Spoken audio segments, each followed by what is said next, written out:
അങ്ങനെ ആ ആത്മാവിനെ സ്വർഗലോകത്തേക്ക് കൊണ്ടെത്തിക്കുമ്പോ മുൻഗാമികളായി മരണപ്പെട്ടു പോയ സാലിഹീങ്ങൾ, ആരിഫീങ്ങൾ, സാദാത്തുക്കൾ, ഔലിയാക്കൾ, അള്ളാഹുവിന്റെ വഴികളെ സ്വീകരിച്ച അള്ളാഹുവിന്റെ യഥാർത്ഥ ദാസന്മാരെയും ദാസിമാരെയും വാനലോകത്ത് വെച്ചവർ കണ്ടുമുട്ടുകയാ. ദുനിയാവിൽ മരിച്ചുപോയവർ അവർ സ്വാലിഹീങ്ങളാണെങ്കിൽ അതിനു മുമ്പേ മരിച്ചുപോയ മുൻഗാമികളായ സ്വാലിഹീങ്ങളെ അർശിൽ കണ്ടുമുട്ടാൻ സാധിക്കുമെന്ന് നബിയുനാ റസൂലുള്ളാഹി സ്വല്ലല്ലാഹു അലൈഹി വസല്ലം. ഇവിടെ നിന്ന് നാട്ടിലേക്ക് പോകുക, ഗൾഫിലേക്ക് പോകുമ്പോൾ നമ്മുടെ നാട്ടുകാരെ കാണുമ്പോൾ, പള്ളത്തുള്ളവരെ കാണുമ്പോൾ, കാസർഗോട്ടുകാരെ കാണുമ്പോൾ, ചെർക്കളക്കാരെ കാണുമ്പോൾ ആ ഗൾഫിലുള്ളവർ നമ്മൾ വിശേഷങ്ങൾ ചോദിക്കുന്നത് പോലെ തന്നെ സാലിഹീങ്ങളായ മനുഷ്യന്മാരാണെങ്കിൽ നല്ല ആത്മാവാണ്, അള്ളാഹയെ വഴിപ്പെട്ട് ജീവിച്ചവനാണ് മരിച്ചുപോയതെങ്കിൽ അവൻ മരിച്ച് അവന്റെ ആത്മാവിനെ ഇല്ലിയൂനിൽ രേഖപ്പെടുത്തുമ്പോ നേരത്തെ മരിച്ച സാലിഹീങ്ങളെല്ലാം അവിടെ ഒരുമിച്ച് കൂടും. രണ്ട് റിവായത്തുണ്ട്, ഒന്ന് ഖബറിലും മറ്റൊന്ന് അർശിലും അള്ളാഹു അവരെ ഒരുമിച്ച് കൂട്ടും. ഇല്ലിയൂനിൽ അവരെ ഒരുമിച്ച് കൂട്ടും. അങ്ങനെ ഒരുമിച്ച് കൂട്ടുമ്പോ വയസ്അലൂനഹു, ഉടനെ ആ മുൻഗാമികളായ ആത്മാക്കൾ ഇന്ന് മരിച്ച് അർശിന്റെ അരികിലേക്ക് കടന്നു വന്ന ആത്മാവിനോട് ചോദിക്കുകയാണ്, കൈഫ ഫുഇല ഫുലാൻ, കൈഫ ഫുഇല ഫുലാൻ, വമാ ഫുഇല ഫുലാൻ. നമ്മുടെ നാട്ടുകാരന്റെ അവസ്ഥ എന്താണ്? പള്ളത്തുകാരുടെ അവസ്ഥ എന്താണ്? കാസർഗോട്ടുകാരുടെ അവസ്ഥ എന്താ? കേരളത്തിന്റെ അവസ്ഥകൾ എന്താണ്? അവിടുത്തെ കാലാവസ്ഥ എന്താണ്? ഹൈദറോസ് ജമാഅത്തിന്റെ അവസ്ഥ എന്താ? ഓരോ മനുഷ്യനെ കുറിച്ചും ചോദിക്കുകയാ. കണ്ടോ, ഇവിടെ നമ്മൾ കാണുന്നത് പോലെ തന്നെ അവിടെ നമുക്ക് കാണാൻ പറ്റും. നല്ല മനുഷ്യനാണെങ്കിൽ നമ്മുടെ ഉപ്പ മരിച്ചുപോയി, ഉപ്പാന്റെ ആത്മാവ് അല്ലാഹു ഇല്ലിയൂനിൽ രേഖപ്പെടുത്തിയിട്ടുണ്ടെങ്കിൽ ആ കുടുംബത്തിൽ നിന്ന് ആരൊരാൾ മരണപ്പെട്ടു പോകുന്നുവോ ആ ആത്മാവിനെ, ആ ഉപ്പയെ കാണാൻ സാധിക്കുകയും സംസാരിക്കാൻ കഴിയുമെന്ന് ഹബീബുനാ ഷഫീഉനാ റസൂലുള്ളാഹി സ്വല്ലല്ലാഹു അലൈഹി വസല്ലം. മരിച്ചു പോകുമ്പോ നമ്മൾ എന്താ കരച്ചിൽ? എന്ത് കരയിലാണ്? പൊട്ടി പൊട്ടി കരയിലല്ലേ? ഒരാള് മരിച്ചു പോകുമ്പോ, ഭാര്യ മരിച്ചാല് ഭർത്താവിന്റെ വിഷമം, അത് പിന്നെ സമാധാനിക്കും, വലിയ കരച്ചിലൊന്നും കാണൂല. പക്ഷെ ഭർത്താവ് മരിച്ചാല് ഭാര്യയുടെ കരച്ചിലാണ് സഹിക്കാൻ പറ്റാത്തത്. വല്ലാത്ത കരച്ചിലാണ്. നെഞ്ചിൽ എനിക്കിനി ആരാണോ എന്ന് പറഞ്ഞിട്ട് നെഞ്ചിലിട്ട് അടിക്കുന്ന കണ്ടാല് എന്താ അതിന്റെ അർത്ഥം? എനിക്കിനി ആരാണോ, ഇനി രണ്ടാമത് തന്നെ കെട്ടാൻ പോണത് ആരാണോ എന്നുള്ള ഒരു അർത്ഥത്തിലുള്ള അടിയാണ് ആ നെഞ്ചിലിട്ടുള്ള അടി. എന്താ അടി? അപ്പൊ നമ്മൾ വിചാരിക്കും, ഓ ഈ പെണ്ണിന് ഇയാളോട് ഇത്രയ്ക്ക് സ്നേഹമോ, ഇത്രയ്ക്ക് സ്നേഹം, എന്താ കരച്ചില പടച്ചോനെ. നബിയുനാ റസൂലുള്ളാഹി സ്വല്ലല്ലാഹു അലൈഹി വസല്ലമ തങ്ങൾ പറയുകയാണ്, ലൈസ മിന്നാ മൻ ളറബൽ ഖുദൂദ് വശഖൽ ജുയൂബ് വദആ ബിദഅവത്തിൽ ജാഹിലിയ്യ. മൂന്ന് വിഭാഗക്കാർ ഇസ്ലാമിന്റെ വിഭാഗത്തിൽപ്പെട്ടവരല്ല. മൂന്ന് വിഭാഗക്കാർ മുസ്ലിമീങ്ങളല്ല. പരിശുദ്ധ പ്രവാചകന്റെ വഴികളെ അനുധാവനം ചെയ്യുന്നവരല്ല. മൂന്ന് വിഭാഗക്കാർ ജാഹിലീങ്ങളാണ്, വിവരമില്ലാത്തവരാണ്, വിവരദോഷികളാണ്. ഹബീബായ റസൂലുള്ളാഹി തങ്ങൾ അവരെ പരിചയപ്പെടുത്തുന്നത് ആരെന്നറിയുവോ? മല്ലറബൽ ഖുദൂദ്. ഭർത്താവ് മരിച്ചുപോയി, ആ ഭർത്താവിന്റെ മയ്യത്തിന്റെ അരികിൽ കിടന്ന് പൊട്ടിക്കരയുന്ന പെണ്ണേ, ശരീരമാസകലം അടിച്ച് വേദനിപ്പിച്ചുകൊണ്ട് അതബില്ലാതെ മര്യാദയില്ലാതെ നെറുകേട് കാണിക്കുകയാണ്. തന്റെ ഉപ്പാന്റെ മയ്യത്തിന്റെ അരികത്ത് കിടന്നുകൊണ്ട്, തന്റെ ഉമ്മാന്റെ മയ്യത്തിന്റെ അരികിൽ നിന്നുകൊണ്ട്, തന്റെ ഭർത്താവിന്റെ മയ്യത്തിന്റെ അരികിൽ നിന്നുകൊണ്ട് ആരൊരാള് പൊട്ടിക്കരയുന്നുവോ, ശരീരമാസകലം അടിച്ച് വേദനിപ്പിച്ചുകൊണ്ട് കരയുന്നുവോ, ലൈസ മിന്നാ, അവർ ഇസ്ലാമിക സമൂഹത്തിൽ പെട്ടവരല്ലേ എന്ന് നബിയുനാ റസൂലുള്ളാഹി. ഒരു മയ്യത്ത് മരിച്ചുപോയാൽ, ഒരു മനുഷ്യൻ മരിച്ചുപോയാൽ കരയണം. കരയാത്തവൻ കല്ലിന്റെ ഹൃദയമുള്ളവനാണ്. അവന്റെ ഹൃദയം കാഠിന്യം നിറഞ്ഞതാണ്. ഒരു നിലയ്ക്കും ലാളിത്യമോ ഉദാരതയോ കരുണയില്ലാത്ത മനസ്സിന്റെ ഉടമയാണ്. അതുകൊണ്ട് കരയണേ. പക്ഷേ ആ കരച്ചിൽ എങ്ങനത്തെ കരച്ചിലായിരിക്കണം? ഈ മയ്യത്തിന് പൊറുക്കപ്പെടാൻ വേണ്ടിയുള്ള കണ്ണുനീര് മാത്രമായിരിക്കണം. അതല്ലാതെ ഒപ്പാരയിട്ട് കരയലല്ല, പൊട്ടിക്കരയലല്ല, നിലവിളിക്കലല്ല, വിളിച്ചു കോവലല്ല, അട്ടഹസിക്കലല്ല. ഇത് ജാഹിലീങ്ങളുടെ സ്വഭാവമാണെന്ന് നബി തങ്ങൾ പഠിപ്പിക്കുമ്പോ ശരീരമാസകലം അടിച്ച് വേദനിപ്പിക്കുന്ന സഹോദരാ സഹോദരി, അവർ ജാഹിലീങ്ങളാണ്, മുസ്ലിമീങ്ങളല്ല എന്ന് നബിയുനാ റസൂലുള്ളാഹി. രണ്ടാമത്തെ വിഭാഗത്തെ പരിചയപ്പെടുത്തുകയാണ്. വശഖൽ ജുയൂബ്, മയ്യത്തിന്റെ മുന്നിൽ പൊട്ടിക്കരഞ്ഞിട്ട് ശരീരത്ത് ധരിച്ച വസ്ത്രങ്ങൾ വലിച്ചു കീറുകയാണ്, വേദന കൊണ്ട് വലിച്ചു കീറുകയാണ്. ഉപ്പാന്റെ വിരഹ ദുഃഖത്താൽ, ഭർത്താവിന്റെ വിരഹ ദുഃഖത്താൽ, ഭാര്യയുടെ വിരഹ ദുഃഖത്താൽ, തന്റെ സുഹൃത്തുക്കളുടെ വിരഹ ദുഃഖത്താൽ ശരീരത്തിന്റെ വസ്ത്രങ്ങൾ വലിച്ചു കീറുന്ന വിഡ്ഢികളെ, വിഡ്ഢികളെ, നിങ്ങൾ വിശ്വാസികളല്ല, വിശ്വാസികളല്ല, അവര് ജാഹിലീങ്ങളാണ്, ജാഹിലീങ്ങളാണ് നബിയുനാ റസൂലുള്ളാഹി. മൂന്നാമത്തെ വിഭാഗത്തെ അല്ലാഹുവിന്റെ റസൂൽ പരിചയപ്പെടുത്തുകയാണ്. വദഅ ബിദഅവത്തിൽ ജാഹിലിയ, ഒരാൾ മരണപ്പെടുമ്പോ ജാഹിലീങ്ങൾ നിലവിളിക്കുന്നത് പോലെ, ഒപ്പാരയിടുന്നത് പോലെ പൊട്ടിക്കരയുന്നവരെ, വിളിച്ചു കൂവുന്നവരെ, അലമുറയിടുന്നവരെ, അട്ടഹസിക്കുന്നവരെ, ലൈസ മിന്നാ, അവർ നമ്മിൽപ്പെട്ടവരല്ല എന്ന് ശഫീഉനാ റസൂലുള്ളാഹി സ്വല്ലല്ലാഹു അലൈഹി വസല്ലം. അതുകൊണ്ട് അല്ലാഹുവിന്റെ റസൂൽ പഠിപ്പിച്ചത് എങ്ങനെയാണ്? സാധാരണ നിലയിലുള്ള കണ്ണുനീർ. ആ വീട്ടിൽ മരിച്ചു എന്ന് ആരും അറിയാൻ പാടില്ല. മയ്യത്ത് അവിടെ കിടക്കുന്നു, വീട്ടിലെല്ലാവരും ദുആയിലോ ദിക്റിലോ ഖുർആനോത്തിലോ ഒക്കെ ആയിരിക്കും. പക്ഷെ എല്ലാവർക്കും വിഷമമുണ്ടാകും, കരയണം. ആ കരച്ചിൽ കണ്ണുനീരിലൂടെ മാത്രമായിരിക്കണം. അതല്ലാതെ നാട്ടുകാരറിയില്ല, ഔറത്ത് വലിച്ച് എന്താ ഇത്. ചില പെണ്ണുങ്ങളൊക്കെ അടുത്തോട്ട് പോയാൽ ബ്ലൗസും കാണൂല, അകത്തും കാണൂല, പുറത്തും കാണൂല, എല്ലാം വലിച്ച് കീറി ആകെ മുടി കീടി നാഗവല്ലി, യക്ഷി, ഡ്രാക്കുള, രക്തരക്ഷസ്, അതേപോലെ കോല, മുടി എല്ലാം കൂടെ ആകെ വലിച്ചു കീറി. ഇങ്ങനെ കരഞ്ഞിട്ട് എന്താ പുണ്യോ? ഈ മയ്യത്തിന് അതിന്റെ പേരിൽ ശിക്ഷിക്കുകയാണെന്ന് നബിയുനാ റസൂലുള്ളാഹി സ്വല്ലല്ലാഹു അലൈഹി വസല്ലം. അപ്പൊ അതുകൊണ്ട് നമ്മൾ ഇങ്ങനെ കരയേണ്ട കാര്യമില്ല. നമ്മുടെ ഭർത്താവ് മരിച്ചോ, ആ ഭർത്താവിനെ നമുക്ക് കാണാം നാളെ. മുസ്ലിമീങ്ങളുടെ വിശ്വാസം അതാണ്, മുസ്ലിമീങ്ങളുടെ വിശ്വാസം അതാണ്. നമ്മുടെ ഭർത്താവിനെ നമുക്ക് നാളെ കാണും, നമ്മുടെ ഭാര്യയെ നമുക്ക് നാളെ കാണാം, നമ്മുടെ ഉപ്പയെ നമുക്ക് നാളെ കാണാം, നമ്മുടെ മക്കളെ നമുക്ക് നാളെ കാണാം.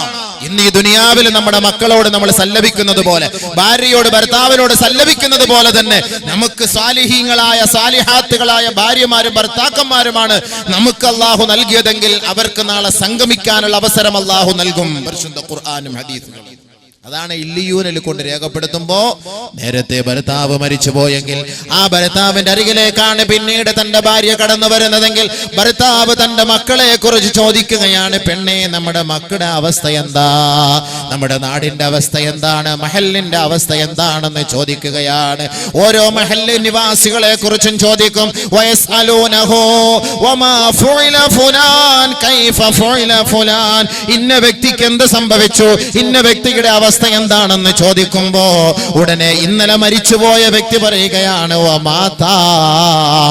അദ്ദേഹം 5 ദിവസം മുമ്പ് മരിച്ചുപോയി, 5 വർഷം മുമ്പ് മരിച്ചുപോയി, ഞാൻ മരണപ്പെടുന്നതിന് 10 വർഷം മുമ്പ് മരിച്ചുപോയി എന്ന് പറയുമ്പോ അവമാജാക്കും, ഈ നാട്ടിലേക്ക് അവൻ വന്നില്ലയോ, കടന്നു വന്നില്ലയോ. കണ്ടോ, അവിടെയാണ് പാളി പോകുന്നത്. ഇന്നലെ മരിച്ചുപോയ വ്യക്തി സാലിഹായ ഒരു മനുഷ്യനാണ്. അദ്ദേഹത്തിന്റെ ആത്മാവ് അർശിലെത്തി, ഇല്ലിയൂനിലെത്തി. അപ്പൊ നേരത്തെ ഇല്ലിയൂനിലുള്ളവർ ചോദിക്കുകയാണ്, നമ്മുടെ ഇന്ന വ്യക്തിയെ കുറിച്ച് നിങ്ങൾക്ക് അറിയാം, എന്തുകൊണ്ട് വിശേഷം? അദ്ദേഹം മരിച്ചുപോയല്ലോ, അദ്ദേഹം 5 വർഷം മുമ്പേ മരിച്ചുപോയല്ലോ, പക്ഷെ മരിച്ചിട്ട് ഇവിടെ എത്തിയിട്ടില്ലല്ലോ എന്ന് പറഞ്ഞതിന്റെ അർത്ഥം എന്താ? ذهب به إلى أمه الهاوية. സാലിഹീങ്ങളായ മനുഷ്യനല്ല എങ്കിൽ പരസ്പരം കണ്ടുമുട്ടാൻ അവസരമില്ല. സാലിഹത്തായ പെണ്ണാണെങ്കിൽ പരസ്പരം കണ്ടുമുട്ടാൻ അവസരം നൽകും. ഒരാൾ മരിച്ചുപോയി, അവന്റെ ആത്മാവ് മറ്റുള്ള ആത്മാക്കളുമായി ബന്ധപ്പെടുത്തുമ്പോ ദുനിയാവിൽ മരിച്ചുപോയവരെ കുറിച്ച് ചോദിക്കുന്ന വേളയിൽ അദ്ദേഹം ഇങ്ങോട്ട് കടന്നു വന്നിട്ടില്ല എന്ന് പറഞ്ഞാൽ അതിന്റെ അർത്ഥം എന്താണ്? അദ്ദേഹം നരകത്തിലേക്ക് പോയിരിക്കുകയാ. നരകവാസികളെ പരസ്പരം കാണാൻ അല്ലാഹു അനുവദിക്കുകയില്ല. നരകവാസികളെ കാണാൻ അനുവദിക്കുകയില്ല, അവർക്ക് തമ്മിൽ സംഭാഷണം നടത്താൻ അനുവാദമില്ല. ഹബീബുനാ റസൂലുള്ളാഹി സ്വല്ലല്ലാഹു അലൈഹി വസല്ലമ തങ്ങൾ പരിശുദ്ധമായ ഖുർആനിലൂടെ ആയത്ത് ഓതി കേൾപ്പിക്കുകയാ. അൽ ഖാരിഅതു മൽ ഖാരിഅ വമാ അദ്റാക മൽ ഖാരിഅ യൗമ യകൂനുൻ നാസു കൽ ഫറാശിൽ മബ്സൂസ് വതകൂനുൽ ജിബാലു കൽ അഹ്നിൽ മൻഫൂഷ് ഫഅമ്മാ മൻ ثقلت موازينه فهو في عيشة راضية وأما من خفت موازينه فأمه هاوية وما أدراك ما هي نار حامية. ദുനിയാവിൽ നശിച്ചു പോയ മനുഷ്യ, ദുനിയാവിൽ അല്ലാഹുവിന്റെ തൃപ്തിയില്ലാതെ പൊരുത്തമില്ലാതെ മരിച്ചുപോയ മനുഷ്യ, നിനക്ക് ആഖിറത്തിലുള്ള സ്ഥാനം എവിടെയെന്നറിയുവോ? ഹാവിയ എന്ന് പറയുന്ന നരകമാണ്. ഹാവിയ, അത് ഹാവിയ എന്ന നരകത്തിലാണ് അവന്റെ സങ്കേതം. നബിയെ, ആ ഹാവിയ എന്ന നരകത്തെ കുറിച്ച് അറിയോ? നാറുൻ ഹാമിയ, അത് ചുട്ടുപഴുത്ത, അത് ഭയങ്കര ചൂടുള്ള, അത് കത്തിജ്വലിക്കുന്ന നരകമാണ്. നരകമാണ് നബിയെ, നരകമാണ് നബിയെ. ഏതൊരു ആത്മാവിനെ ഇല്ലിയൂനിൽ കാണാൻ സാധിച്ചില്ലയോ, ആ ആത്മാവിന്റെ സങ്കേതം, അടക്ക സ്ഥലം ഹാവിയ എന്ന നരകത്തിലാ. അതുകൊണ്ട് വിശ്വാസമില്ലാതെ മരിച്ചുപോയാൽ അവർക്ക് കണ്ടുമുട്ടാൻ അവസരമില്ല എന്ന് ഹബീബുനാ റസൂലുള്ളാഹി. അതുകൊണ്ട് ആത്മാക്കളെ ഒരുമിച്ച് കൂട്ടുമ്പോ ആ ആത്മാക്കളെ തമ്മിൽ സംഭാഷണം നടത്തുമത്രേ. അതേപോലെ ഖബറിലും സംഭാഷണം നടത്തും, ഖബറിലും സംഭാഷണം നടത്തും. ഹബീബായ റസൂലുള്ളാഹി തങ്ങൾ പറയുകയാണ്, ബഹുമാനപ്പെട്ട സഹാബാക്കൾ അല്ലാഹുവിന്റെ റസൂലിനോട് ചോദിക്കുകയാണ്, ഇന്ന അഹ്ലൽ ജന്നതി യതസാവറൂൻ, സ്വർഗ്ഗവാസികൾ പരസ്പരം കാണാൻ കഴിയുമോ? സംഭാഷണം നടത്തുമോ നബിയെ? അതേപോലെ സഹാബാക്കൾ ചോദിക്കുകയാണ്, ഖബറാളികൾ പരസ്പരം സംഭാഷണം നടത്തുമോ നബിയെ? പരസ്പരം സംസാരിക്കാൻ അവർക്ക് അവകാശമുണ്ടോ നബിയെ? ഹബീബായ റസൂലുള്ളാഹി തങ്ങൾ പറയുകയാണ്, നഅം നഅം യതസാവറൂന ഫീ ഖുബൂരിഹിം. ഖബറാളികൾ ഖബറിലേക്ക് എത്തിക്കഴിഞ്ഞാൽ, സാലിഹായ ഒരു മനുഷ്യന്റെ മയ്യത്താണ് ഖബറിൽ കൊണ്ടടക്കിയതെങ്കിൽ അദ്ദേഹത്തിന്റെ പ്രാഥമിക അവസ്ഥകളെല്ലാം മനസ്സിലാക്കി അദ്ദേഹത്തിനോട് ചോദിക്കുന്ന ചോദ്യത്തിന് മറുപടി നൽകപ്പെട്ട് കഴിഞ്ഞാൽ, ആ ആത്മാക്കൾക്ക് നേരത്തെ മരിച്ചുപോയ സാലിഹീങ്ങൾ ഖബറാളികൾ ഓടിയെത്തുമത്രേ, അവരെ ആലിംഗനം ചെയ്യുമത്രേ, സന്തോഷത്തോടെ സ്വാഗതം ഓതുമത്രേ. ദുനിയാവിലെ വിവരങ്ങളും വിശേഷങ്ങളും ആ ഖബറിനകത്ത് ചർച്ച ചെയ്യുമെന്ന് ഹബീബുനാ ഷഫീഉനാ റസൂലുള്ളാഹി. അല്ലാഹുവിന്റെ റസൂൽ പറയുകയാണ്, ഇന്നൽ മയ്യിത യസ്തബ്ശിറു ബിഹി വലദുഹു ബിഖുദൂമിഹി. ഹബീബായ റസൂലുള്ളാഹി തങ്ങൾ പറയുകയാണ്, ഒരാൾ മരണപ്പെട്ടു പോയാൽ അദ്ദേഹത്തിന്റെ പിതാവ്, അദ്ദേഹത്തിന്റെ മക്കൾ ആരെങ്കിലും മരിച്ചു പിന്നീട് ആ ഖബറിലേക്ക് വരുമ്പോ ആ നേരത്തെ മരിച്ചുപോയ വ്യക്തി ചോദിക്കുമത്രേ, മോനെ നിന്റെ അവസ്ഥ എന്താണ്? ഉമ്മാന്റെ അവസ്ഥ എന്താണ്? ഉപ്പയും ഉമ്മയും രണ്ട് മക്കളുമുള്ള ഒരു ചെറിയ കുടുംബമാണ്. ഉപ്പ നേരത്തെ മരിച്ചുപോയി. അല്പ ദിവസങ്ങൾക്ക് ശേഷം അല്ലെങ്കിൽ കുറെ വർഷങ്ങൾക്ക് ശേഷം ഒരു മകനാണ്, ആ മകനും മരിച്ചുപോയി. ആ മകൻ ഖബറിലേക്ക് എത്തുമ്പോ സാലിഹായ തന്റെ ഉപ്പയെ കാണുകയും സാലിഹായ തന്റെ ഉപ്പയെ സംഭാഷണം നടത്തുകയും സാലിഹായ തന്റെ ഉപ്പയോട് കുശലാന്വേഷണങ്ങൾ നടത്തുകയും ആ ഉപ്പ തന്റെ മകനോട് ചോദിക്കുമത്രേ, മോനെ നിന്റെ ഉമ്മാന്റെ അവസ്ഥ എന്താ? നിന്റെ പെങ്ങളുടെ അവസ്ഥ എന്താ? നമ്മുടെ കുടുംബക്കാരന്റെ അവസ്ഥ എന്താ? ബാബിയുടെ അവസ്ഥ എന്താ? മാമാന്റെ അവസ്ഥ എന്താ? കൊച്ചാപ്പ മൂത്താപ്പാന്റെ അവസ്ഥ എന്താ? ഇതെല്ലാം ഖബറിനകത്ത് വെച്ച് ചോദിക്കും, ഖബറിനകത്ത് വെച്ച് ചർച്ച ചെയ്യപ്പെടുമെന്ന് ഹബീബായ റസൂലുള്ളാഹി തങ്ങൾ പറയുന്നുവെങ്കിൽ അതാർക്കാണ് ആ അവസരമെന്നറിയുവോ? കലിമ ചൊല്ലി മരിക്കാനുള്ള സൗഭാഗ്യം ലഭിച്ചവർക്ക് മാത്രമേ സാധ്യമാവുകയുള്ളൂ. ഉടനെ സഹാബാക്കൾ ചോദിക്കുകയാണ്, നബിയേ, അല്ലാഹുവിന്റെ റസൂൽ സ്വല്ലല്ലാഹു അലൈഹി വസല്ലമ തങ്ങൾ ഖബറിനകത്ത് വെച്ച് സംസാരിക്കാൻ കഴിയുമെന്നും കണ്ടുമുട്ടാൻ കഴിയുമെന്നും നബി തങ്ങൾ സഹാബാക്കളോട് വിവരിക്കുമ്പോൾ അല്ലാഹുവിന്റെ റസൂൽ പറയുകയാണ്, ലാ യുഅ്ദനു ലിൽ കാഫിരി അയ്യതകല്ലമ ഫിൽ ഖുബൂർ. അവിശ്വാസികളെ അല്ലാഹുവിനെ ധിക്കരിച്ച് മരിച്ചു പോകുന്നവരെ അവർക്ക് ഖബറിൽ സംസാരിക്കാൻ അവകാശമില്ല. ഉടനെ സഹാബത്ത് ചോദിക്കുകയാണ്, ഹൽ യതകല്ലമുൽ മൗതാ, നബിയേ മരിച്ചവർ സംസാരിക്കുമോ നബിയേ, മരണപ്പെട്ടവർ സംസാരിക്കുമോ നബിയേ, മരിച്ചുപോയവർക്ക് ഖബറിൽ സംസാരിക്കാൻ കഴിയുമോ ഹബീബേ? നബിയുനാ റസൂലുള്ളാഹി തങ്ങൾ പറയുകയാണ്, നഅം നഅം നഅം വഹും യതസാവറൂൻ. സാലിഹായ മയ്യത്താണെങ്കിൽ, സാലിഹീങ്ങളായ മനുഷ്യരാണെങ്കിൽ അവർ ഖബറിനകത്തേക്ക് കൊണ്ടുവെക്കപ്പെട്ട് കഴിഞ്ഞാൽ അവർക്ക് മുൻഗാമികളോട് സംസാരിക്കാൻ കഴിയുമെന്ന് ഹബീബായ റസൂലുള്ളാഹി തങ്ങൾ പറഞ്ഞുവെങ്കിൽ ഈ ദുനിയാവിൽ മരിച്ചുപോയ നമ്മുടെ ആത്മാക്കൾക്ക് വേണ്ടി പൊട്ടിക്കരയേണ്ടതില്ല.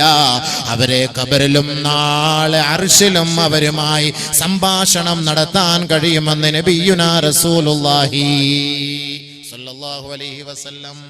നമ്മുടെ ഉപ്പായെ കിട്ടും, നമ്മുടെ ഉമ്മായെ കിട്ടും, നമ്മുടെ ഭാര്യയെ കിട്ടും, ഭർത്താവിനെ കിട്ടും. അപ്പൊ ഇവിടെ വെച്ചെല്ലാം തീർന്നു പോകുന്നു പേടിക്കണ്ട കേട്ടോ. ഇവിടെ വെച്ചെല്ലാം അവസാനിച്ചു പോകുമെന്ന് ആരും ധരിക്കണ്ട. നമ്മുടെ ഭാര്യ ആഖിറത്തിൽ, നമ്മുടെ ഉമ്മ ആഖിറത്തിൽ, നമ്മുടെ ഉപ്പ ആഖിറത്തിൽ. ഇവിടെ എങ്ങനെ കഴിഞ്ഞുകൂടിയോ അതേപോലെ തന്നെ. അതല്ലാതെ നിങ്ങൾ ധരിക്കുന്നത് പോലെ ഊരിൽ നമ്മുടെ പെണ്ണുങ്ങൾക്ക് ഞാൻ എല്ലാ സ്റ്റേജിലും പറയാറുണ്ട്, ഈ നാട്ടിൽ നമുക്ക് നല്ല ഒരു പെണ്ണിനെ അള്ളാഹു തന്നു, നല്ല ഭാര്യയെ തന്നു, അവള് കഷ്ടപ്പെട്ട് മക്കളെ വളർത്തി അല്ലെങ്കിൽ പ്രസവിച്ച് നമുക്ക് വേണ്ട എല്ലാ ഖിദ്മത്തുകളും സൗകര്യങ്ങളും സഹായങ്ങളും ചെയ്തു തന്ന പെണ്ണ്, ആ പെണ്ണിനെ നമ്മൾ അവഗണിച്ചിട്ട് നാളെ ഹൂർലിങ്ങളുമായിട്ട് സല്ലപിക്കലാണോ നമ്മുടെ ലക്ഷ്യം? അല്ല. നബിയുനാ റസൂലുള്ളാഹി സ്വല്ലല്ലാഹു അലൈഹി വസല്ലം തങ്ങൾ പറഞ്ഞു, സ്വർഗ്ഗത്തിലെ ഏറ്റവും നല്ല സുന്ദരി, സ്വർഗ്ഗത്തിലെ ഏറ്റവും ഉത്കൃഷ്ടയായ പെണ്ണ് ദുനിയാവിലെ നമ്മുടെ ഭാര്യയാണെന്ന് നബിയുനാ റസൂലുള്ളാഹി. അവളെ ആദ്യം നമുക്ക് കല്യാണം കഴിപ്പിച്ച് തന്നിട്ടേ ഉള്ളൂ ബാക്കി. ആദ്യം അവളുമായിട്ടുള്ള ബന്ധമാണ്, അതിന് ശേഷമാണ് പിന്നെ സ്റ്റെപ്പിനിയൊക്കെ. അതുകൊണ്ട് ദുനിയാവിലുള്ള പെണ്ണിനെ തന്നെയാണ് നമുക്ക് ആഖിറത്തിലുള്ളത്. അതുകൊണ്ട് എൻ്റെ പള്ളത്തുകാരി പെണ്ണുങ്ങളെ, നിങ്ങളുടെ ഭർത്താക്കന്മാരെ ദുനിയാവിൽ നിങ്ങളെ സുഖിപ്പിക്കുന്നു, ആഖിറത്തിൽ മറ്റേ ഹൂർലിങ്ങളുമായിട്ട് അവർ രസിച്ചു കഴിയുന്നു എന്ന് നിങ്ങൾ ധരിക്കണ്ട. അതുകൊണ്ട് ഭക്ഷണമൊക്കെ നല്ല റാഹത്തായിട്ട് വെച്ച് കൊടുത്തോളി, നല്ല ഉഷാറായിക്കോളി. നിങ്ങൾ തന്നെ അവിടുത്തെ ഭാര്യ, നിങ്ങൾ തന്നെ അവിടുത്തെ ഭർത്താവ്. ഇനി ആർക്കെങ്കിലും നമ്മുടെ ഈ ഭാര്യയെ കൊണ്ട് തൃപ്തിയില്ല, ഓ ഇവളെ അടങ്ങാറുണ്ട്, അവലും കഞ്ഞിയാണ്, അപ്പൊ അതുകൊണ്ട് നമുക്ക് അവിടെ കൊണ്ടുപോകണം, അതല്ല വേറെ സ്പെഷ്യലായിട്ട് ഉണ്ടെന്ന് കല്യാണം കഴിച്ചു തരും, അത് വിഷമിക്കണ്ട. ഇനിയിപ്പോ ഇവളും കൂടെ ഇരുന്നോട്ടെ, ഇനിയിപ്പോ നിങ്ങൾക്ക് എന്താ നഷ്ടം? അപ്പൊ അതുകൊണ്ട് നമുക്കൊരു കുറവും വരൂല. അള്ളാഹുവിന്റെ റസൂൽ സല്ലല്ലാഹു അലൈഹി വസല്ലം തങ്ങൾ പറഞ്ഞു, സ്വർഗത്തിന്റെ അവകാശിയാണെങ്കിൽ ആദ്യം അവന് 2 പെണ്ണിനെ അള്ളാഹ് കല്യാണം കഴിച്ചു കൊടുക്കുന്നു. 2 പെണ്ണിനെ. ഇവിടെ അല്ലേ 2 പെണ്ണ് കെട്ടാൻ സമ്മതിക്കാത്തത്? അവിടെ ഒന്നും ആർക്കും ചോദിക്കാൻ പറ്റൂല, ഇവിടെ സമ്മതിക്കൂലല്ലോ. ഇവിടെ ഇപ്പൊ എന്താണ് ഈ മസല പറഞ്ഞു കഴിഞ്ഞാൽ നാളെ മുതൽ അബൂബക്കറിന് എല്ലാവരും കൂടെ ഉപരോധം ഏർപ്പെടുത്തും. ഈ പെണ്ണുങ്ങൾ പണ്ട് ആയിഷാ ബിയുടെ വീട്ടിൽ തന്നെ വലയം ചെയ്തതുപോലെ. അപ്പൊ അങ്ങനെയുള്ള സംവിധാനമാണല്ലോ ആഖിറത്തിൽ അള്ളാഹു ആദ്യമായിട്ട് സ്വർഗത്തിൽ കയറിയ പാടെ സന്തോഷം 2 പെണ്ണിനെ കല്യാണം ചെയ്യാൻ. എന്താ മുതല് സാധനം? സ്വർഗത്തെ കുറിച്ച് ഞാൻ പറയുന്നില്ല. അപ്പൊ അത് പറഞ്ഞു കഴിഞ്ഞാൽ പിന്നെ അത് പിന്നെ ഖബറുമായിട്ടുള്ള ബന്ധങ്ങൾ വിട്ടുപോകും. അതൊക്കെ നമുക്ക് എവിടെയെങ്കിലും സ്വർഗം നരകം അത് മറ്റൊരു വിഷയം, സ്വർഗത്തിലെ ഹൂർലിങ്ങൾ അത് മറ്റൊരു വിഷയം. അപ്പൊ അതൊക്കെ പറയാനും ചങ്കൂറ്റം വേണം, കേൾക്കാനും ഇച്ചിരി ചങ്കൂറ്റം വേണം. അപ്പൊ അതുകൊണ്ട് അതൊക്കെ വിഷയം വേറെയാണ്. അതൊക്കെ നമുക്ക് ഇൻഷാ അല്ലാഹ് എപ്പോഴെങ്കിലുമൊക്കെ അള്ളാഹു തൗഫീഖ് ചെയ്ത് നമുക്ക് സംസാരിക്കാം. അപ്പൊ നമ്മുടെ വിഷയത്തിലേക്ക് കടക്കാം. അപ്പൊ അതുകൊണ്ട് ദുനിയാവിലത്തെ ഭാര്യ, ഭർത്താവ്, ഉമ്മ, വാപ്പ ഇവരെയൊക്കെ നമുക്ക് ആഖിറത്തിൽ കിട്ടും. അതുകൊണ്ട് നമ്മൾ കിടന്ന് മരിച്ചുപോയതിന്റെ വരി പൊട്ടിക്കരയേണ്ട, ഗൾഫിലേക്ക് പോകുന്നു എന്നർത്ഥം, അങ്ങനെ കരുതിയാൽ മതി. എവിടെയൊക്കെ പോകുന്നു? ഗൾഫിൽ പോകുന്നു. ഒരു 10 വർഷം കഴിഞ്ഞേ വരുള്ളൂ. 10 വർഷം കഴിഞ്ഞ് വരുള്ളൂ എന്ന് പറഞ്ഞാൽ ഞാനും 10 വർഷം കഴിഞ്ഞ് പുറകെ ഇൻഷാ അല്ലാഹ് അങ്ങ് എത്തും. അവിടെ വെച്ച് നമുക്ക് കാണാം. അതാണ് അതിന്റെ അർത്ഥം. സ്വർഗത്തിൽ നമ്മൾ എത്തും, എല്ലാവരും ഒരുമിച്ച് അവരുമായിട്ട് സഹകരിക്കാൻ കഴിയും. അതാണ് ഖുർആൻ പറയുന്നത്, ജന്നാതു അദ്നി യദ്ഖുലൂനഹാ വമാ സ്വലഹ മിൻ ആബാഇഹിം വഅസ്വാജിഹിം وذرياتهم والملائكة يدخلون عليهم من كل باب سلام عليكم بما صبرتم فنعم عقبى الدار. അതിനൊന്ന് പറയുന്ന സ്വർഗലോകത്തിൽ പരിലസിക്കുന്നവരാരെന്നറിയുവോ? ഈ നാട്ടിലെ ഉപ്പമാരും ഉമ്മമാരും ഭാര്യമാരും ഭർത്താക്കന്മാരും അവരെ അനുഗമിച്ച് ജീവിതം നയിച്ച അള്ളാഹുവിന്റെ ഇഷ്ടപ്പെട്ട സന്താന പരമ്പരകളും നാളെ അതിനൊന്ന് പറയുന്ന സ്വർഗലോകത്തിൽ പരിലസിക്കുമെന്ന് പരിശുദ്ധ ഖുർആൻ. അവർ പരിലസിച്ചു കൊണ്ടിരിക്കുമ്പോ, സന്തോഷത്തിമിർപ്പിൽ ആനന്ദ നൃത്തം ചവിട്ടിക്കൊണ്ടിരിക്കുമ്പോ, വൽ മലായികതു യദ്ഖുലൂന അലൈഹിം മിൻ കുല്ലി ബാബ്, സ്വർഗലോകത്തിന്റെ നാനാവാതിലുകളിലൂടെ മാലാകമാർ സന്തോഷത്തിന്റെ അഭിവാദ്യങ്ങളുമായി കടന്നു വന്നുകൊണ്ട് പറയുമത്രേ, സലാമുൻ അലൈക്കും, സലാമുൻ അലൈക്കും, നിങ്ങൾക്ക് സമാധാനം, നിങ്ങൾക്ക് സമാധാനം, നിങ്ങൾക്ക് സന്തോഷം. ഞങ്ങൾ ഇനി നിങ്ങളുടെ ഒരു രഹസ്യങ്ങളും ചോർത്തുന്നവരല്ല, നിങ്ങളുടെ ഒരു പരസ്യവും രേഖപ്പെടുത്തുന്നവരല്ല. നിങ്ങൾക്ക് യഥേഷ്ടം വിഹരിക്കാം, ആനന്ദിക്കാം, അട്ടഹസിക്കാം, ആർഭാട നൃത്തം ചവിട്ടാം. നിങ്ങളുടെ ഒരു തെറ്റുകുറ്റങ്ങളും ഞങ്ങൾ ഇനി രേഖപ്പെടുത്തുകയില്ല എന്ന് മലക്കുകൾ ആ സ്വർഗവാസികളോടും സ്വർഗനിവാസിനികളോടും പറഞ്ഞുകൊണ്ട് അവർക്ക് സലാം പറയുമെന്ന് പരിശുദ്ധ ഖുർആൻ. അതാർക്കാണെന്നറിയുവോ? ദുനിയാവിൽ വെച്ച് നല്ല അവസ്ഥയിൽ മരണപ്പെടുന്നവർക്കാണ്. അല്ലാഹു അതിന് തൗഫീഖ് തരട്ടെ. നല്ല അവസ്ഥയിൽ മരിച്ചാൽ എല്ലാവരും അവിടെ കിട്ടുട്ടോ, കൊണ്ട് വിഷമിക്കണ്ട. അപ്പൊ അർശിൽ കൊണ്ടുപോയി ആ ആത്മാവിനെ രേഖപ്പെടുത്തി ഇയാളെ മയ്യത്തുകൊണ്ട് കബറിലേക്ക് വെക്കുന്നു. ആ കബറിലേക്ക് വീണ്ടും മടക്കപ്പെടുകയാണ്. ഈ വിനീതൻ ഇന്നലെ ആ ഭാഗം ചർച്ച ചെയ്തതാണ്. സാലിഹായ മയ്യത്താണെങ്കിൽ, സാലിഹായ മനുഷ്യനാണെങ്കിൽ അവർക്ക് ചോദ്യത്തിന് മറുപടി പറയാൻ ഒരു വിഷമവുമില്ല, ഒരു പ്രയാസവുമില്ല. അവർ തന്റെ ഇടത്തോടെ ചങ്കൂറ്റത്തോടെ മറുപടി പറയും അത്രേ. ബഹുമാനമുള്ള സഹോദരങ്ങളെ, മുൻകർ നക്കീറാണ് കബറിലേക്ക് ചോദ്യം ചെയ്യാൻ വരുന്നതെങ്കിൽ ഇന്ന് നാം മദ്രസകളിൽ പഠിച്ച മുൻകർ നക്കീറിനെ കുറിച്ച് നമുക്ക് ഓർമ്മയുണ്ട്. എത്ര പ്രഭാഷണങ്ങളിലൂടെ മുൻകറിനെയും നക്കീറിനെയും നാം ചർച്ച ചെയ്താൽ മുൻകർ ആരാണ്, നക്കീർ ആരാണെന്ന് നമുക്ക് എന്ത് പരിചയമാണുള്ളത്. അതുകൊണ്ട് ഈ വിനീതൻ എല്ലാ സദസ്സിലും പറയുന്നുണ്ടെങ്കിലും ഒരു പക്ഷേ പള്ളത്തുകാര് കേട്ട് കാണില്ല. ആരാണ് മുൻകർ നക്കീർ എന്ന് പറയട്ടെയോ? ഹബീബായ റസൂലുള്ളാഹി തങ്ങൾ ഒരിക്കൽ ഉമർ റളിയല്ലാഹു തആല അൻഹുവിനെ തട്ടിയിട്ട് അവിടുത്തെ തോളിൽ തട്ടിയിട്ട് പറയുകയാണ്, ഉമറേ കൈഫ അന്ത യാ ഉമർ ഇദാ കുന്ത മിനൽ അർളി ഫീ അർബഅതി അദ്റുഇൻ ഫീ ദിറാഇൻ ഫറഅയ്ത മുൻകറൻ വനകീറാ. വീരശൂര പരാക്രമിയാണ് ഉമർ അൽ ഫാറൂഖ്. ആരെയും ഭയപ്പെടാത്ത വ്യക്തിയാണ്. ധർമ്മം എന്ന രണ്ടക്ഷര ലോകത്തിന്റെ മുന്നിൽ നീതി എന്ന പടവാളിന്റെ പേരിന്റെ ഉടമയായ ലോകത്തിന്റെ നേതാവായ മുഹമ്മദ് മുസ്തഫ തങ്ങളുടെ അനുയായിയും തണലുമായ താങ്ങും തണലുമായ പരസ്യമായി കഅബയുടെ ഖില്ല പിടിച്ച് ഷഹാദത്ത് ഉരുവിടാനുള്ള ചങ്കൂറ്റം കാട്ടിയ മഹാനായ അമീറുൽ മുഅ്മിനീൻ ഉമർ അൽ ഫാറൂഖിന്റെ നെഞ്ചിൽ തട്ടിയിട്ട് അല്ലാഹുവിന്റെ റസൂൽ ചോദിക്കുകയാണ്, ഉമറേ ഉമറേ. ഒരിക്കൽ സുബഹി നമസ്കാരത്തിന് അള്ളാന്റെ റസൂല് നേതൃത്വം നൽകിയ ആ മദീന പള്ളിയുടെ ഉമ്മറപ്പടിയിൽ ചാരിയിരുന്നിട്ട് ബഹുമാനപ്പെട്ട ഉമറിനെ മെല്ലെ അടുത്ത് വിളിച്ചിട്ട് പറയുകയാണ്, ഉമറേ നീ മരണപ്പെട്ടാൽ ആറടി മണ്ണിലേക്ക് നിന്നെ മയ്യത്ത് കൊണ്ട് വെക്കപ്പെടുമ്പോ, 4 കബറിനകത്തേക്ക് നിന്റെ മയ്യത്ത് കൊണ്ട് വെക്കപ്പെടുമ്പോ, ഇന്നലെ കബറിനെ കുറിച്ച് ഇവിടെ ചർച്ച ചെയ്തപ്പോ നമ്മുടെ നാട്ടിലെ സഹോദരിമാർക്ക് കബറൊന്ന് കാണണം എന്നൊരു ഭൂതി ഉണ്ടായെങ്കിൽ ഇന്ന് ആ കബറ് കുഴിച്ചിട്ടുണ്ട്. ആ കബറ് കണ്ട എത്ര സഹോദരിമാരാണ്. ഈ ഹദീസ് ഒന്ന് കേൾക്കണേ, അയവിറക്കണേ. ആ കബറിലേക്കൊന്ന് നോക്കിക്കോ. അല്ലാഹുവിന്റെ റസൂൽ മദീന പള്ളിയുടെ ഉമ്മറപ്പടിയിൽ വെച്ച് ഉമറിനോട് പറയുകയാണ്, ഉമറേ 4 അല്ലെങ്കിൽ 6 കബറിനകത്തേക്ക് നിന്റെ മയ്യത്ത് കൊണ്ട് വെക്കുമ്പോ ഫറഅയ്ത മുൻകറൻ വനകീറാ, മുൻകറിനെയും നക്കീറിനെയും നീ കാണുമ്പോ കൈഫ അന്ത യാ ഉമർ, ഉമറേ നിന്റെ അവസ്ഥ എന്തായിരിക്കുമെന്ന് അല്ലാഹുവിന്റെ റസൂൽ ചോദിക്കുകയാ.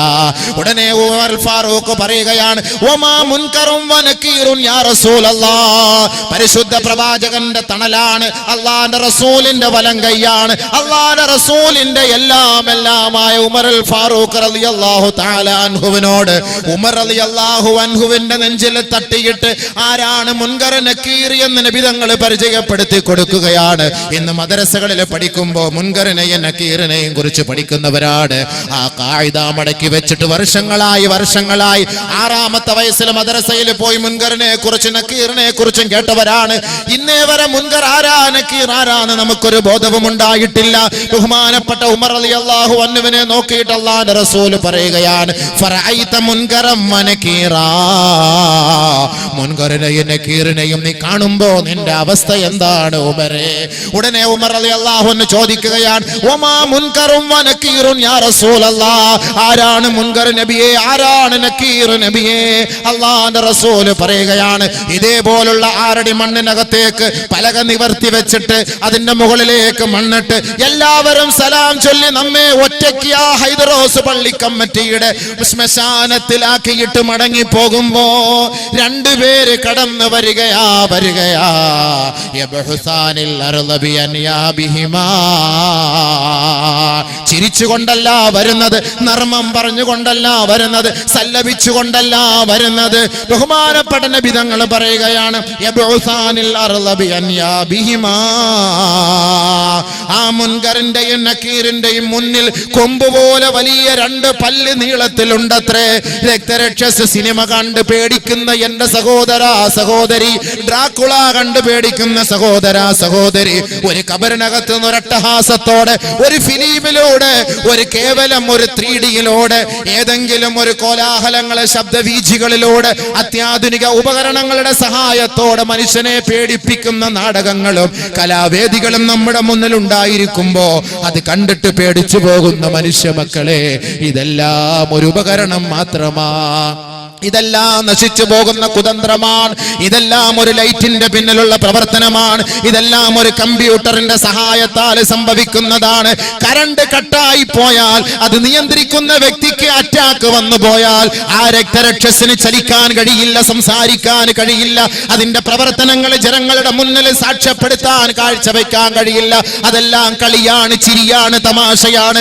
50 or 100 റുപ്യ കൊടുത്താൽ കാണാൻ കഴിയുന്ന കേവലം ഒരു വിനോദം മാത്രമാണ്. ആണെങ്കിൽ ബഹുമാനപ്പെട്ട ഉമറിന്റെ മുഖത്ത് തട്ടിയിട്ട് അല്ലാഹുവിന്റെ റസൂൽ പറയുകയാണ്, ഉമറേ, 6 അടി മണ്ണിനകത്തേക്ക് നിന്നെ ചോദ്യം ചെയ്യാൻ വരുന്ന മുൻകർ ആരെന്നറിയോ, നക്കീർ ആരെന്നറിയോ?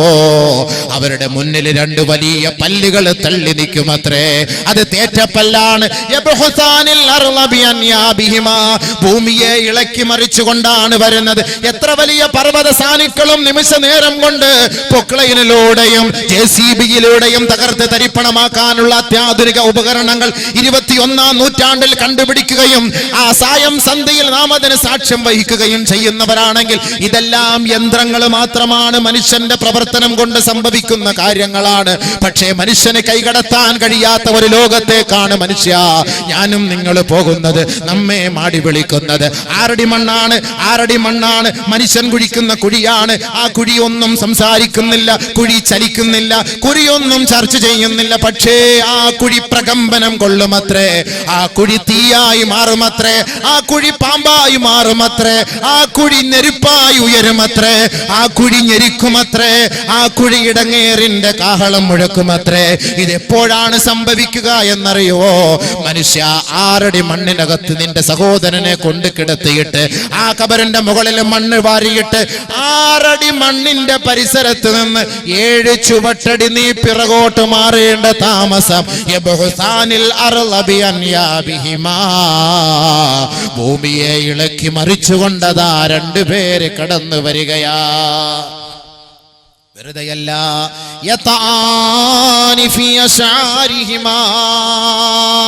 അവരുടെ പിൻഭാഗത്തും മുടി ജട പിടിച്ച് കിടക്കുകയാണ്. കാലിന്റെ താഴ്ഭാഗത്തോളം നീളത്തിൽ കിടക്കുന്ന മുടികളെ ചവിട്ടി മെതിച്ചുകൊണ്ടാണ് കടന്നു വരിക.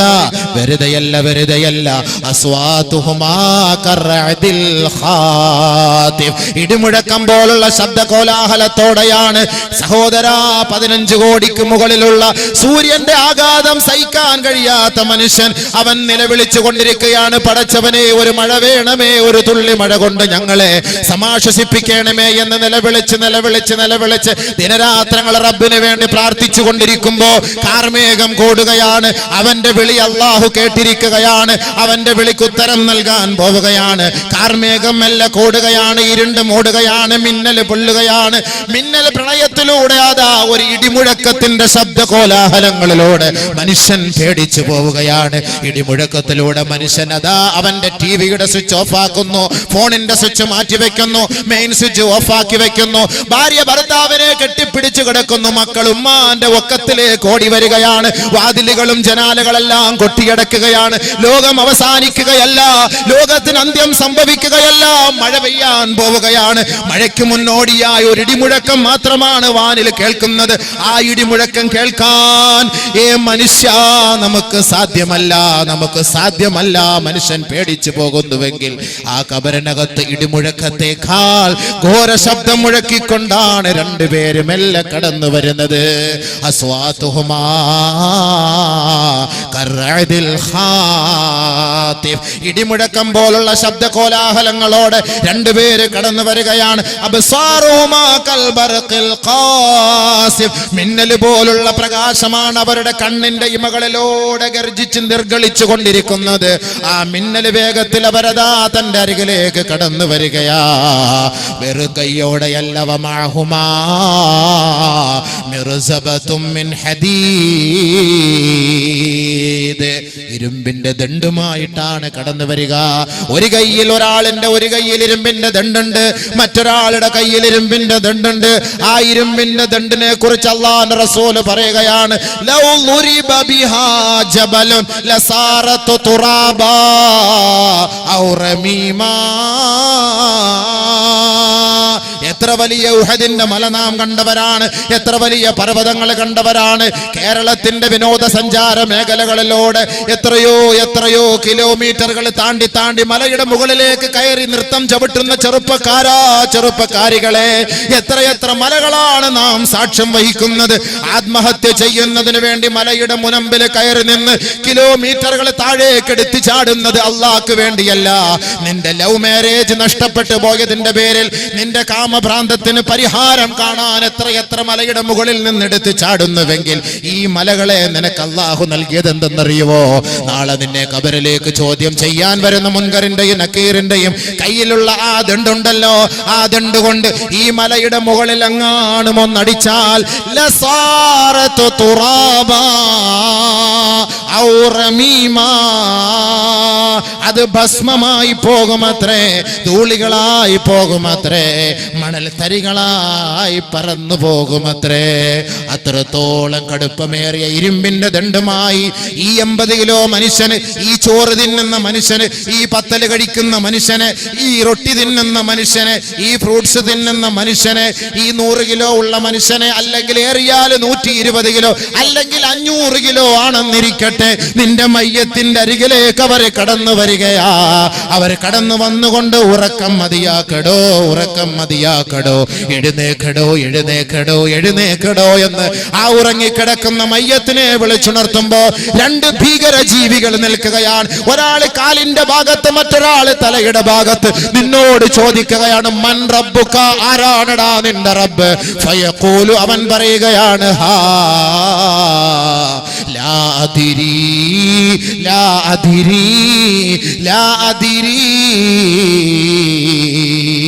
നമസ്കാരമില്ലാത്ത ചെറുപ്പക്കാരാ, നീ മരിച്ചു പോയാൽ ഖബറിനകത്ത് ഈ ചോദ്യത്തിന് മറുപടി നീ പറയുന്നത് ലാ അദിരി, എനിക്കറിയില്ല. എന്താണത്? ആരാണത്? എന്താണത്? എങ്ങനെയാണത്? ആരാണത്? ആരാണ് റബ്ബ്? ഫയഖൂലു ലാ അദിരി. ആരാണ് നിന്റെ റബ്ബെന്ന് ചോദിക്കുമ്പോ അറിയില്ല. ഏതാണ് നിന്റെ ദീനെന്ന് ചോദിക്കുമ്പോ അറിയില്ല. ആരാണ് നിന്നിലേക്ക് നിയോഗിക്കപ്പെട്ട പ്രവാചകനെന്ന് ചോദിക്കുമ്പോ ഫയഖൂലു ഹാ ലാ അദിരി.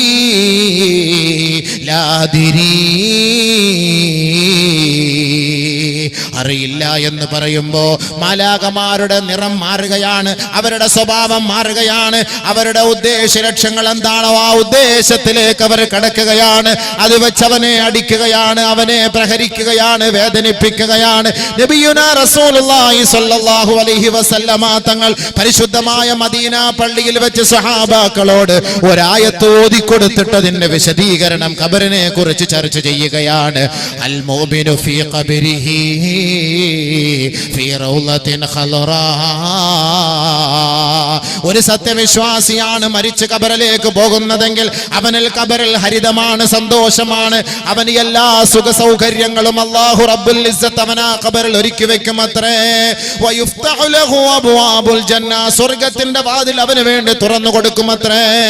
മാത്രമല്ല അവന്റെ ഖബർ വിശാലപ്പെടുത്തും അത്രേ. അവന്റെ കണ്ണിന് കാണാൻ കഴിയാത്ത തോതിൽ ആ ഖബറിനെ വിശാലപ്പെടുത്തുകയും 14 രാവിലെ സൂര്യൻ ചന്ദ്രൻ തിളങ്ങുന്നത് പോലെ ആ ഖബറിൽ തിളക്കമുള്ളതായി മാറും, പ്രകാശമാനമായതായി മാറും. സന്തോഷത്തോടെ മാലാഖമാർ ഉറങ്ങിക്കൊള്ളുക, പുതുമണവാളനും പുതുമണവാട്ടിയും ഉറങ്ങുന്നത് പോലെ ഉറങ്ങിക്കോ എന്ന് അവനെ രസിപ്പിക്കുകയും സന്തോഷിപ്പിക്കുകയും ചെയ്യുമെന്ന് പറഞ്ഞതിന് ശേഷം അള്ളാന്റെ റസൂൽ രണ്ടാമതായി പറയുകയാണ്, ഏ സഹാബത്തേ, ഞാനൊരായത്ത് ഓതട്ടെയോ? ആ ആയത്ത് എന്തിനാണ് അള്ളാഹു ഇറക്കിയതെന്നറിയുവോ സഹാബത്തേ?